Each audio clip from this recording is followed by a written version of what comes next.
we had heard that this was going to happen for a while, that there would be a partnership, collaboration, learning opportunity for some time. So it was probably October 2015 when Linda Wagon, who was the executive director of Ohio Citizens for the Arts at that time, approached us, and we started talking. And it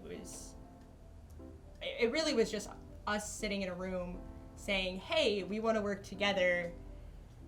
Our networks are interested in doing creative placemaking projects, but we don't really know what this looks like. And so it was probably a solid 9 months of chatting of what could even a collaboration look like before we really started coming up with something, which became this project.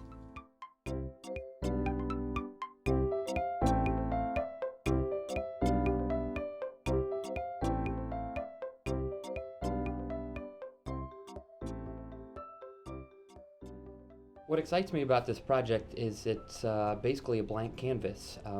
Similar to a piece of art, it can become whatever we want it to be. No two creative placemaking projects or sites are the same. And so what might be right for one community or one site is not necessarily right for another one.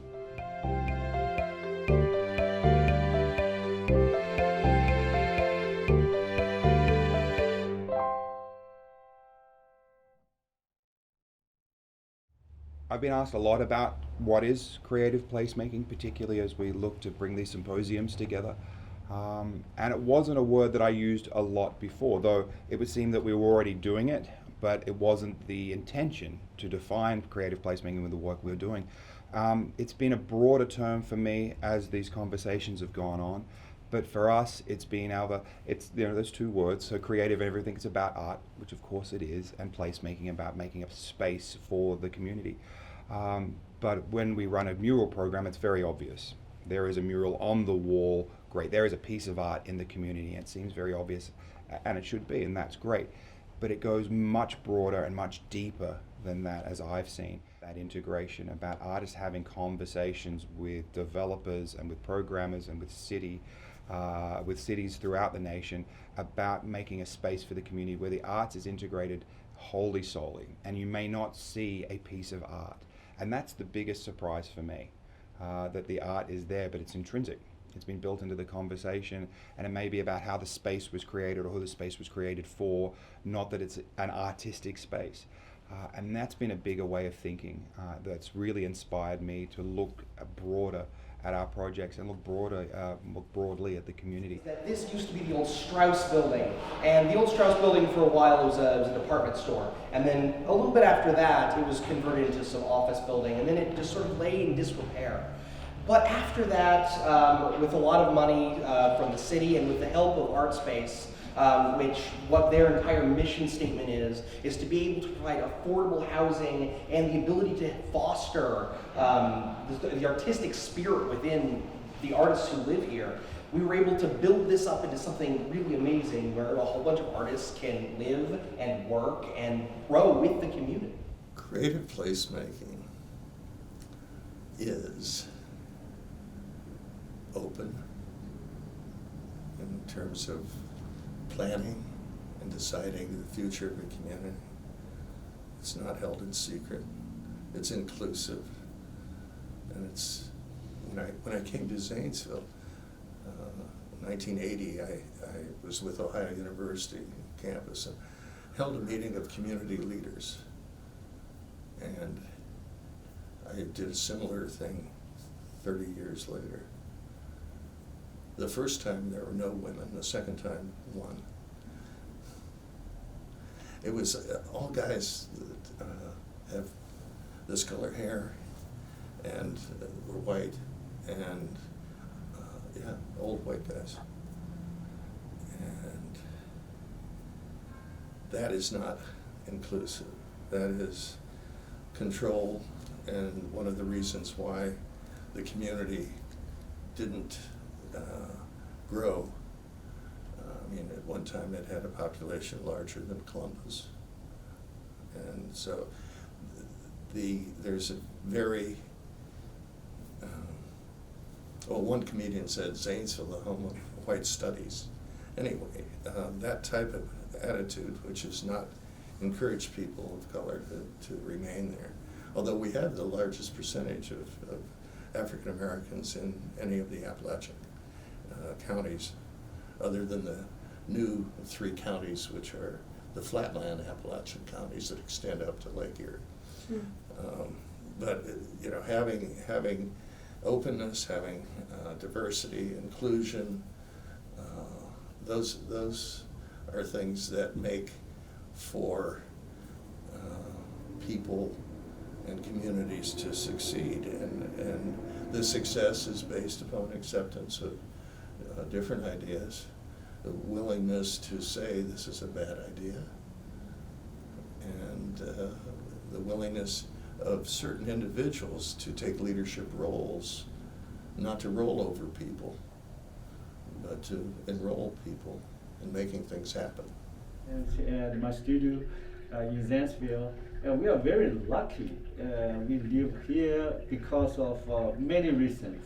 And the first reason, I think this is very important. And we live here for the people around this community. Because you can see that anywhere, you don't need to lock the door. You don't need to just take care of something. Oh, okay. But we feel very comfortable because the people are very kind. And also, I think this John is very important in bringing in artists from all over the world. Since he is Chinese and from Langzhou, he has contacts with 2 universities, and where there's an exchange that goes on between those universities and Muskingum and our downtown arts project. So there's some neat things that go on. That's always a very active thing. And John is internationally known. It's just not China. He's known in France and Italy, and he's wanted everywhere, but he chose to come to Zanesville. That's a really important part of this building and people.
I wasn't really sure what it was at first, and I thought because the Fitton Center for Creative Arts was hosting it that it was very arts heavy. But I'm an urban planner and I know what placemaking is, and I just didn't make the connection that this was a perfect fit for me to be here. And so when he started explaining more about what the goal was, it just seemed like a great place to come, or a great event for me to come to, be inspired and learn new things. One thing I plan to use is maybe some of the brainstorming strategies, actually, because just the strategies themselves to help me when I'm meeting with I have a couple business district associations I work with, and to help them work through the creative process in a more structured way. I work with a lot of creative people that own their own creative businesses, and I think these processes might be helpful for us to reach some consensus on how to move forward. We're a team of 2, and we got all excited at the beginning before we started brainstorming, so we picked 2 topics. We were working on pre-K readiness and summer eating. So one of the things that kept coming up when we were trying to tackle, frankly, both of these problems individually, but then together, was to try to create basically like an outdoor community center, and essentially we created an alternative school. It would be part community garden, part industrial kitchen, to be able to prepare meals that could be served from things, produce grown on the grounds, could be part farmer's market, could be part teaching kitchen, so that we could have sort of job training for individuals in the community who wanted to, be in the food service industry, teach them how to make nutritious meals, things like that. And then we also, as part of the pre-K readiness piece, we were thinking that if we included community groups that we could have bookmobile, pop-up library kind of things, we could have student-to-student mentorship programs, literacy, education and things. And so if it was this community space, classroom, outdoor classroom, indoor classroom kind of space that could tackle a lot of problems all at once.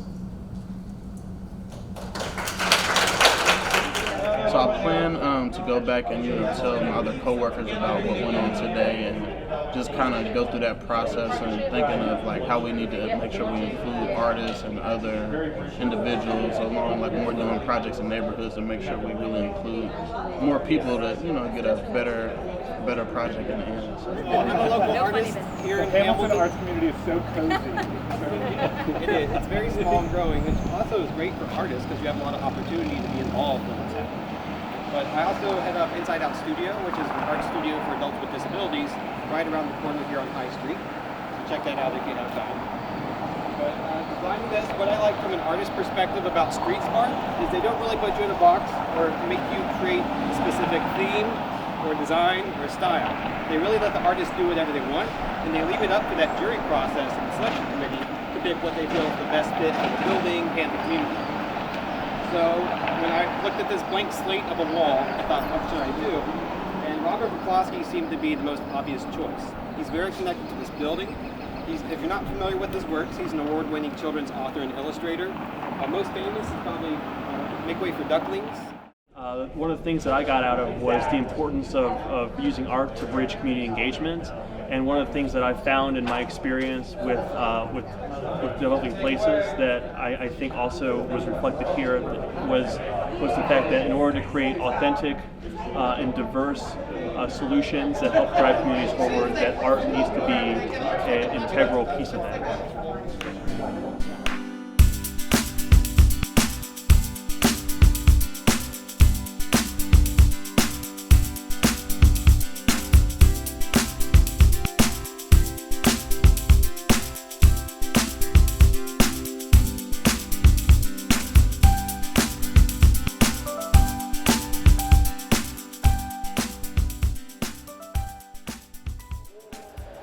I got a lot. First and foremost, fresh perspectives are very empowering. Mike as well, he was very inspiring, just the way he's going about doing development.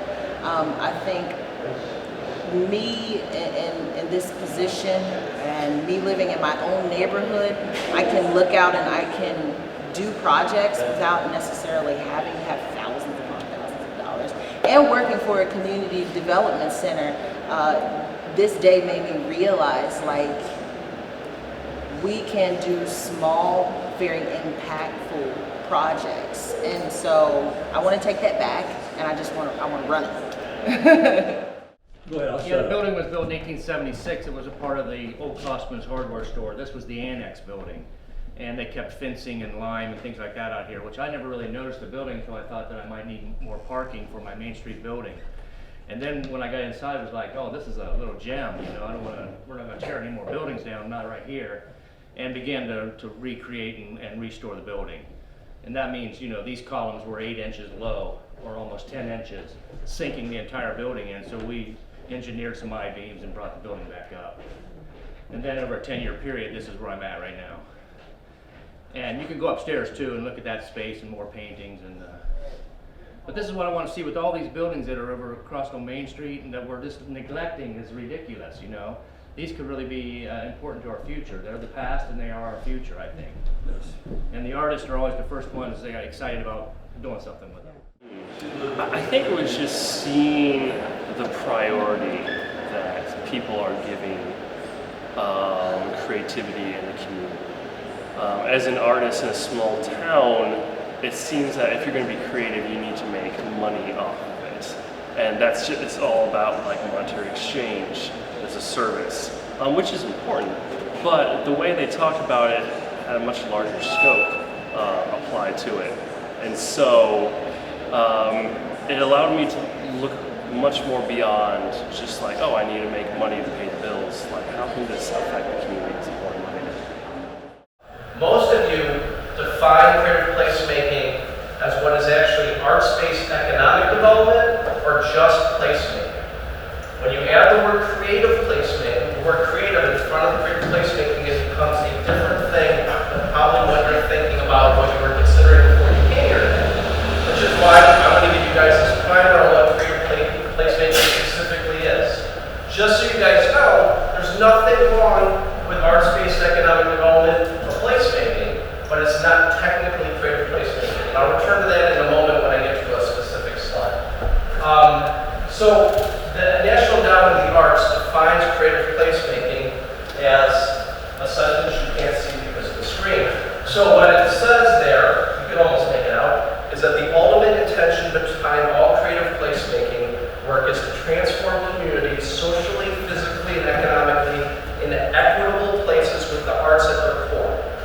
These efforts should actively seek to avoid gentrification and work hard to ensure that the people who help make the neighborhood what it is today, often artists, are still in place tomorrow.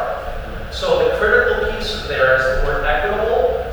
This is arts, activity, and communal activity with the people in that community.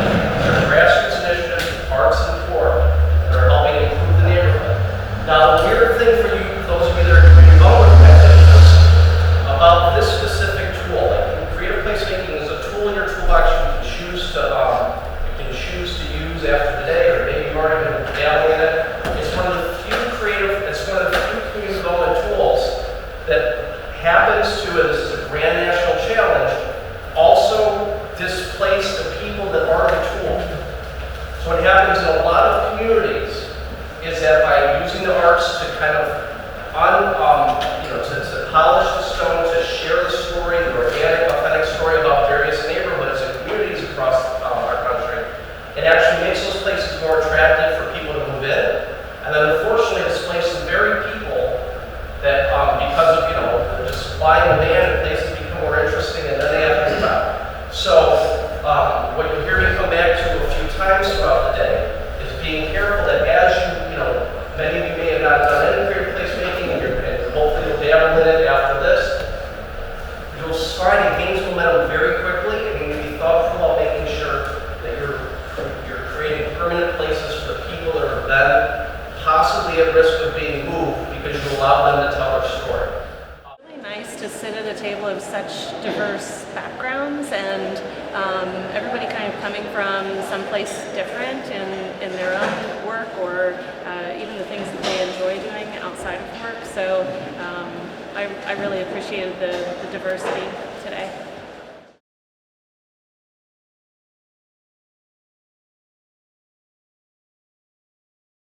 This project initially was to be 3 workshops, Cleveland, Hamilton, and Zanesville, and we really thought that we would see a difference between the 3 as far as urban placemaking and then suburban or smaller city creative placemaking, and then rural, which would have more of a regional approach.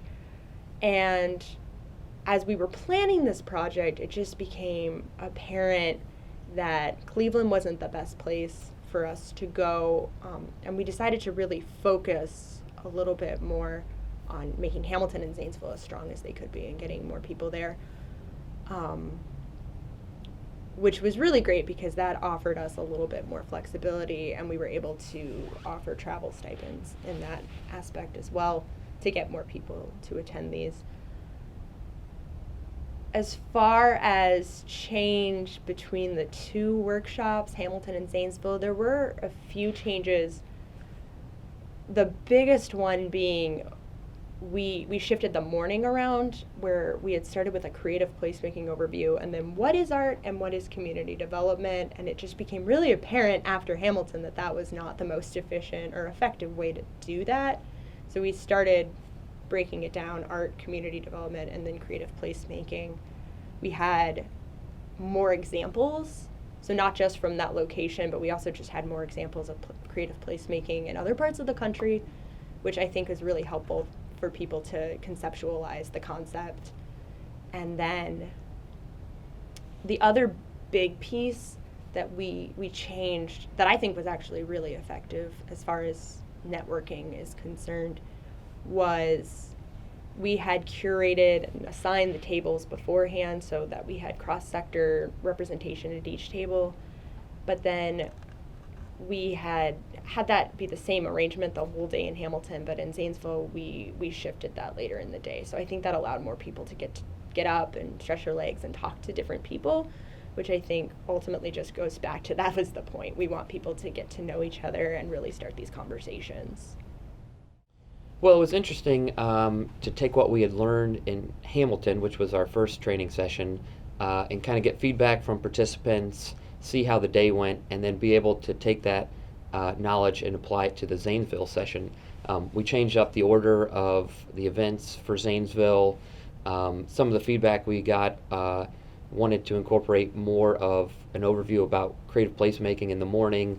And so I think, if we could do this a couple more times, we'd be able to even refine the process more. But the big difference is that the two communities are very different. What worked in Hamilton didn't necessarily apply to Zanesville, and vice versa. What worked in Zanesville might not have worked as well in Hamilton.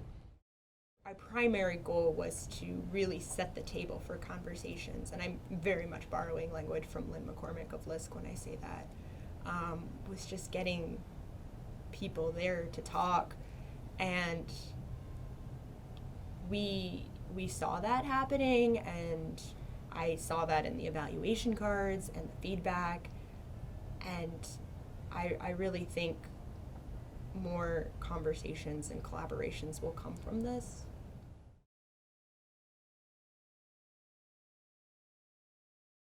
Well, I learned quite a bit about creative placemaking, and I also just learned about people, how engaged people are, and just how creative people are, and also how willing people are to get involved. Part of our training sessions was a brainstorming session at the end where you would have to come up with your own idea about different topics and how creative placemaking could help solve those. Some of the ideas just blew me away. And do you plan to continue this work? Absolutely. I would very much like to continue this. I think we can take what we've done in Hamilton and Zanesville and really take it around the whole state of Ohio and all sorts of different communities. The communities that we held these training sessions in were so excited for us to be there that we got quite a bit of press, good local coverage. A big highlight for me was being on the news for the first time. And just from those press releases and the newscast, our office got a ton of comments and outreach, wanting to know how we can get involved and wanting to know when the next time these training sessions are going to be held. So obviously, I think that speaks to the success of the events, and also it speaks to the fact that there's this hunger out there for people who want to know more about creative placemaking. I think the thing that I really learned from this, as far as our networks are concerned, and I think it was underscored by the way we tackled a lot of this project, is we just learn best by doing. And I think that was, as much as we talked about or can recognize that artists and art organizations and community development people speak different languages some of the time, even a lot of the time, and have different tactics and practices, at the end of the day, I think we all just learn best by doing the work, and we're very boots on the ground type people. Do you plan to continue this work? If yes, how so? I know Ohio CDC Association would love to continue doing this work. We saw 118 people between the two workshops attend. That obviously represents not just our sector, but we know there's a big demand, and people want to know about this, and people are really interested in it, and a lot of people are doing this work, so maybe there's different ways to shape it, to do not a 101 level, but I think it's been a really great process. We have a really great product, workshop design right now, and so taking that and tweaking it even more would just make it a thing I would love to continue doing.